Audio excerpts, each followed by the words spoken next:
Hey folks, Jimmy here, aka Palette of the Dead. Welcome back to the channel and welcome to the latest issue of Warhammer 40k Combat Patrol magazine. Now, as per usual with all these videos, if you like them, hit that like button, subscribe if you haven't subscribed already, and of course drop me a comment down below. I love hearing back from you guys. It goes a massive way to helping out the channel too. Now, this week, obviously we are on issue 6. This is a pretty decent issue. If you are going to be a Tyranid player or you're thinking of getting into Tyranids, you might want to double up on this issue as one of the main ones you want to double up on, to be honest. So, this issue, we get 5 Barb Gaunts for £10. Now, the Barb Gaunts are kind of like your mid-range artillery units for the Tyranids.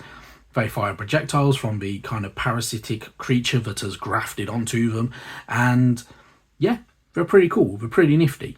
Now, you get 5 of these guys. If you were to buy a box of them from GW, that's 5 in a box for £28. So, less than half the price, and you're getting an entire box worth. So, what a bargain that is. So, you will get some issues that are an absolute steal, and you should definitely pick up multiples of them to get the best out of it and to get loads and loads of minis. So really, really good stuff there. Genuinely super cool units. I do quite like these guys. I don't know what it is about them, considering I'm not a Tyranids, major Tyranids fan or anything like that, but these are really cool. I do genuinely like them. So going into the issue, we are first off greeted by a how to build guide. Obviously, it's fairly straightforward. There's not that many pieces to them. There's generally about 3 pieces to each different one. So it's just a case of making sure you got the correct numbers on the correct money and everything like that. They all have 40mm bases. They're kind of like the slaughter bases as well, so you haven't got to work out where to glue them. It's just a case of slotting them into place and away you go. So that's pretty decent and pretty handy. Carrying on though, from there, we've got our paint guide. So the paint guide's fairly straightforward to begin with. So if you are following this guide, you're painting generally the Leviathan scheme, which is the more recent kind of base game scheme. So you're using Wraithbone as the undercoat, and you kind of like your primer essentially. So if you can and it's warm enough to spray paint them, it's far easier. You get a nice even coat as opposed to using a brush and layering over paint, which can be a little bit time consuming, a little bit gloopy if you don't thin it down properly, or a little bit too watery if you thin it down too much. So it's all about getting that fine tuned, but if you can spray paint it far easier, far faster. So just obviously with the weather being up and down at the moment, if it's below 20 degrees, it will take longer to dry, and there is always a bit of a risk with it not setting properly and going a bit wrong. So if you are thinking of spray painting it, make sure you're doing it in a decently warm area, it's well ventilated, and you're giving it enough time. Make sure you heat the can up as well. So if you heat the can up, so obviously don't put it in a microwave or anything stupid like that, but warm it up in warm water. It helps that paint activate, and then it's far easier to spray and looks far better, and it won't be too rubbish when it comes out, and away you go. If you can, that's even better. If you haven't got anywhere to spray paint, you can brush paint. It's just a little bit more fiddly, but in all honesty, sometimes you can get in between the nooks and crannies that you can't quite get into with spray paint. So take it as it is, entirely up to you how you want to go about doing it. Just obviously, if you are spraying, be aware that 20 degrees is roughly the ideal temperature for spray paints. Anywho, enough talk about spray paint. If you are painting up for following this guide to paint, you're going to be using your Baratnar Burgundy as well, and that is it. So you're not going to be using any other colours so far following the guide. You will later on. So later on, they'll bring in a wash or a contrast paint for over the Wraithbone areas that are left over. There will be a Screamer Pink. There will be some other colours going into it just to give it that nice kind of look as well. That'll make it look really cool. And obviously, you're painting up pretty much all your Tyranids very similarly. because then they're all uniform and they look like a generic army. Obviously though, if you don't want to follow the guide, you can paint them any way you want. There are some really good examples of other people doing it. So whether they've gone full black, whether they've gone blue, pink, green, red, the entire lot, the whole gambit essentially of colours. And they all can look really good. Just make sure you're getting the right colour combination. Can be absolutely bob on. Carrying on though, we move on to our read section, so giving us more and more of the lore and history of the 41st millennium, the Emperor of Mankind. So the Emperor is the most powerful psyker to have ever lived. His presence is a light that guides ships through the darkness of the warp, and he is worshipped as a god across the Imperium. The Emperor is an almost mythical figure in the Imperium. His power can be felt everywhere, from the beacon of psychic energy that guides ships through the warp to strange miracles experienced by his most zealous followers, to his greatest creation, the Space Marines. Imperial citizens worship the Emperor without question. Even in the heat of battle, they pray to him for guidance. To defy the will of the Emperor is to commit heresy, for which the sentence is death. So, essentially, the Emperor is... what's the best way to describe the Emperor? So, the Emperor is essentially a living god, or not living god as he actually is. Because the Emperor is kind of dead, but not dead. Yeah, very weird. Anyway, the Emperor is that kind of shining light in the darkness. He is the beacon of all mankind, and obviously the sire of all the Space Marines, the creator, the progenitor of Space Marines and such like. And pretty interesting. You get to find out about his golden throne as well, which is pretty, grim dark. Very grim dark. So the golden throne, the people of the Imperium think the Emperor is eternal and immortal. The truth is far darker. The Emperor is a mere husk, kept alive by techno-arcane artifact known as the Golden Throne. Every day, 1,000 psykers must be sacrificed and their power consumed by the Emperor to keep him alive. So, essentially during the Horus Heresy, the Emperor was essentially slain and is now kind of in this weird status that the Golden Throne is kind of keeping him alive through the death of psykers, and their power kind of seeps into him and it allows him to carry on living. Obviously, if the sacrifices cease, then it's all going to go to pot and everything like that. So it's quite interesting and also very grim at exactly the same time. It's quite a dark kind of scenario that we're in with the 41st millennium.